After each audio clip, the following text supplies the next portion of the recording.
Assalamualaikum warahmatullahi wabarakatuh. Puji syukur kita ucapkan kehadirat Allah Subhanahu wa Ta'ala, dan tak lupa pula salawat beserta salam selalu tercurahkan kepada junjungan Nabi besar kita, Nabi Muhammad SAW, yang telah membawa kita dari alam kegelapan hingga alam terang benderang seperti yang terasakan pada saat ini. Sebelumnya, saya mengucapkan terima kasih banyak kepada Ibu Leni selaku dosen pengampu dalam mata kuliah Kimia Organik. Sebelum masuk pembahasan, izinkanlah saya memperkenalkan diri saya terlebih dahulu.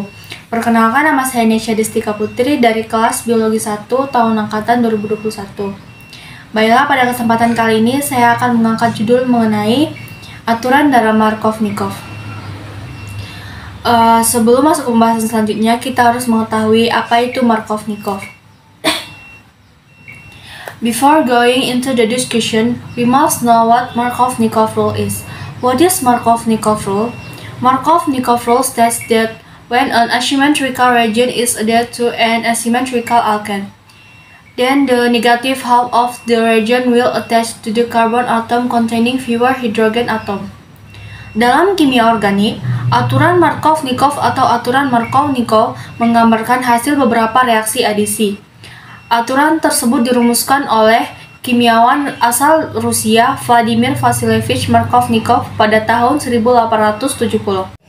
Baiklah, di sini kita akan membahas tentang reaksi adiksi elektrofilik pada alkena dengan aturan Markov-Nikov. Contoh-contohnya bisa dengan HX, dan X-nya ini adalah halida,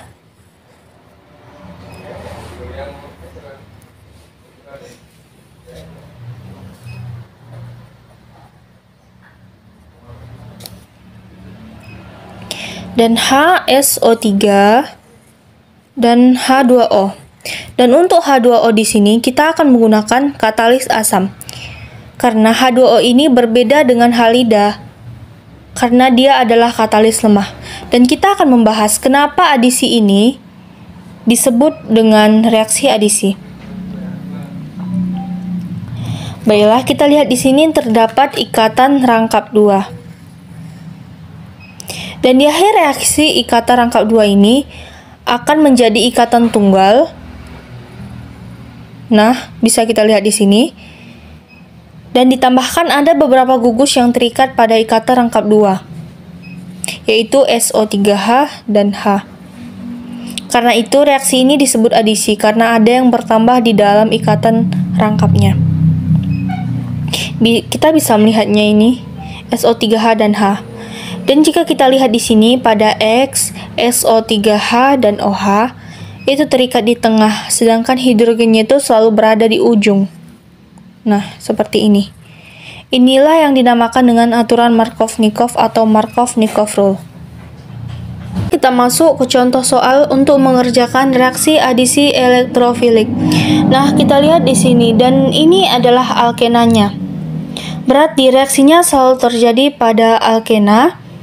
Dan reaktannya di sini adalah H dan Cl. Dan jika kita lihat di sini, di kedua ujung alkenanya ini, dia posisinya ekivalen. Berarti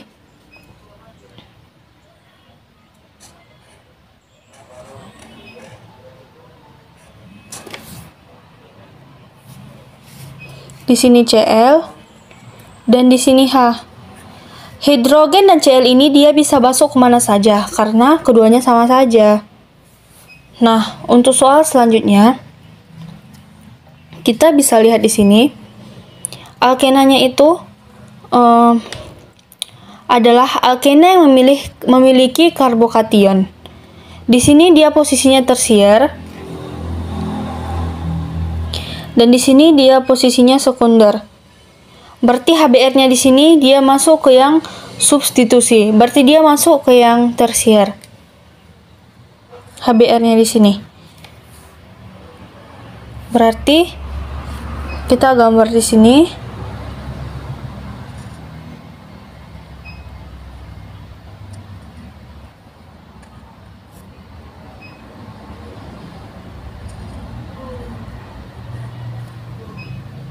Di sini H. Dan di sini BR. Nah, untuk soal selanjutnya, Di sini ada H2O dan H2O ini akan menambahkan OH dan H.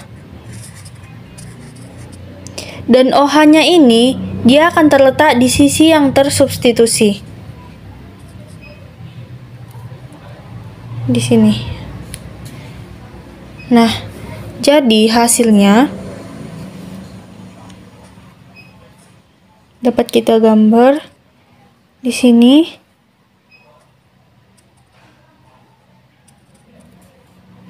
OH.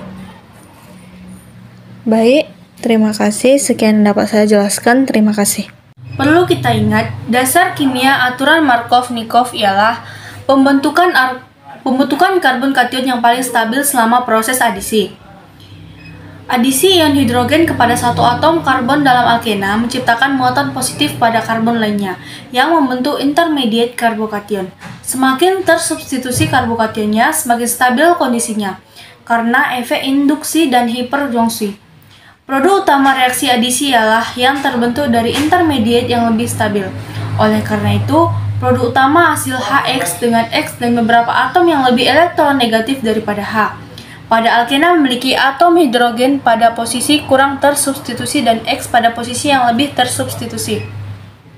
Meski demikian, karbokation yang kurang tersubstitusi dan kurang stabil masih akan terbentuk pada konsentrasi tertentu dan akan menjadi produk minoritas yang berlawanan, ikatan konjugat X.